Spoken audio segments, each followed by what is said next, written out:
नमस्कार दोस्तों, the social desk में आपका स्वागत है। मित्रों, हम समय समय पर देश में चल रहे महत्वपूर्ण मुद्दों पर आपके लिए समाचार लाते रहते हैं।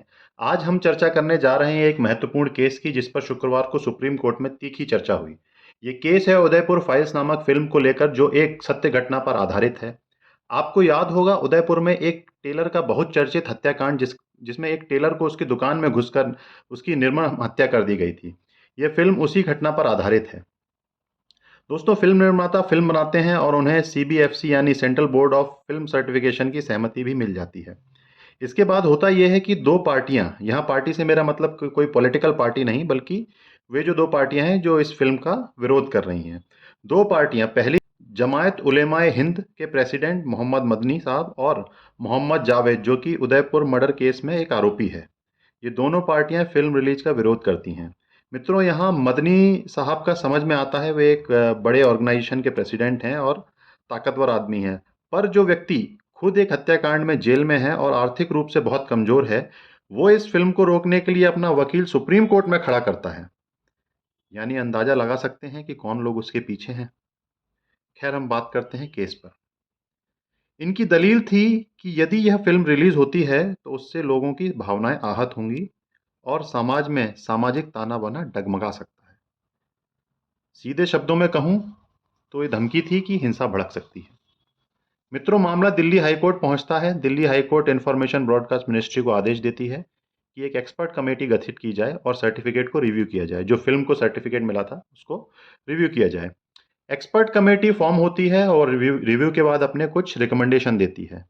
दोस्तों, जो रिव्यू कमेटी है वो 55 कट्स यानी कि 55 बदलाव डायरेक्टर्स को बताती है कि ये 55 आप बदलाव कीजिए। उसके बाद 6 अन्य बदलाव, जैसे कि एक नूतन शर्मा उसमें नाम है, उस नाम को बदल दिया जाए, कुछ डायलॉग्स को हेर फेर करके उन बदलावों के साथ वो फिल्म को रिलीज की अनुमति दे देती है।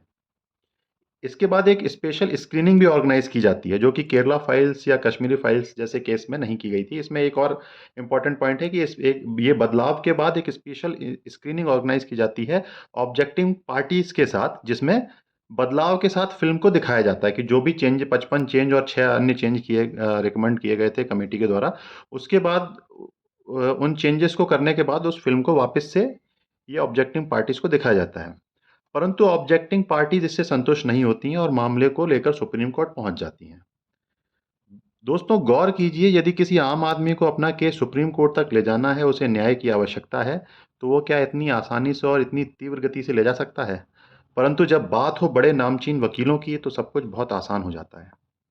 दोस्तों, मामला सुप्रीम कोर्ट में पहुंचता है, वहां सुना जाता है। मदनी साहब की ओर से कपिल सिब्बल साहब और फिल्म निर्माताओं की ओर से गौरव भाटिया और सैयद रिजवान कोर्ट में अपीयर होते हैं। सुनवाई शुरू होती है। सिब्बल साहब वही अपनी पुरानी बात दोहराते हैं कि यदि फिल्म रिलीज हुई तो सामाजिक सौहार्द बिगड़ सकता है, और गौर करने वाली बात यह है कि जब घटना घटित हुई थी तब सामाजिक सौहार्द नहीं बिगड़ा था, परंतु फिल्म के रिलीज होने से सामाजिक सौहार्द बिगड़ जाता है, ऐसा कि सिब्बल साहब का कहना है। मित्रों, सिब्बल साहब कहते हैं, if the film release is allowed then the matter would become infructuous. मतलब कि यदि फिल्म की रिलीज को सुप्रीम कोर्ट से अनुमति मिल जाती है तो ये मामला पॉइंटलेस हो जाएगा, निराधार हो जाएगा, क्योंकि वो इस फिल्म के रिलीज को रोकने के लिए ही सुप्रीम कोर्ट गए थे। जिस पर गौरव भाटिया कहते हैं कि फिल्म की रिलीज को सेंटर के ऑर्डर के बाद नहीं रोका जाना चाहिए या नहीं रोका जा सकता है। उन्होंने पुराने मामलों का हवाला देते हुए कहा कि सुप्रीम कोर्ट में पहले भी ऐसे मामले आते रहे हैं, जैसे कश्मीर फाइल्स, केरला फाइल्स। उनमें भी फिल्म की रिलीज को सुप्रीम कोर्ट में के द्वारा किसी तरह का आदेश नहीं दिया है जिसमें कि उस पर स्टे लगाया गया हो। इसके बाद एडवोकेट सैयद रिजवान एक महत्वपूर्ण आर्गुमेंट करते हैं। वो कहते हैं कि the social fabric of the country is very much strong and was not affected by the movies like Kashmir files. वो कहते हैं भारत का जो सामाजिक ताना बाना है वो बहुत मजबूत है, और पहले भी कई फिल्में जैसे Kashmir files, Kerala files release होने के बाद भी इस पर कोई प्रभाव नहीं पड़ा है। वो आगे कहते हैं कि did any incident happen after Kashmir files? क्या कश्मीर फाइल्स के बाद कोई इंसिडेंट हुआ? Was any Muslim targeted? Were Kashmiri Muslim were targeted? Mister Madani should understand the law. मतलब मदनी साहब को कानून समझना चाहिए। Social fabric of the country was not harmed after 26/11। मतलब 26/11 को जो हमला हुआ था उसके बाद भी कंट्री का जो सोशल फैब्रिक था, सामाजिक ताना वाना था, वो अफेक्ट नहीं हुआ था। Even after actual incident of Udaipur, after Kashmir Files and after Kerala story, the social harmony and social fabric of the country was not affected. Their vilification of story is a figmented of imagination, मतलब वो एक कोरी कल्पना है, जो वो project कर रहे हैं वो एक कोरी कल्पना है और तिल का ताड़ राई का पहाड़ बनाया जा रहा है। वो चाहते हैं, वो आगे कहते हैं कि they want us to believe it's more profound than the Pahalgam and Pulwama. वो कहते हैं कि विपक्ष चाहता है कि हम या कोर्ट विश्वास करें कि ये फिल्म का रिलीज होना पहलगाम और पुलवामा जैसे अटैक से भी अत्यधिक प्रभावित करने वाला है।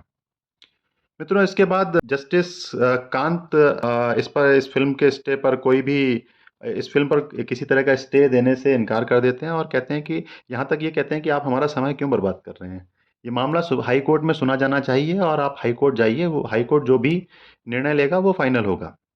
Ultimately, the Supreme Court clarified in its order that it has not expressed anything on the merits। मतलब वो कहते हैं कि हम merits पर नहीं जा रहे हैं of the matter and all the contentions are open to, और सभी ये इसमें सारे points open है हाई कोर्ट में argument करने के लिए, which shall decide in the accordance with the, जो कि कानून के अनुरूप डिसाइड होना चाहिए।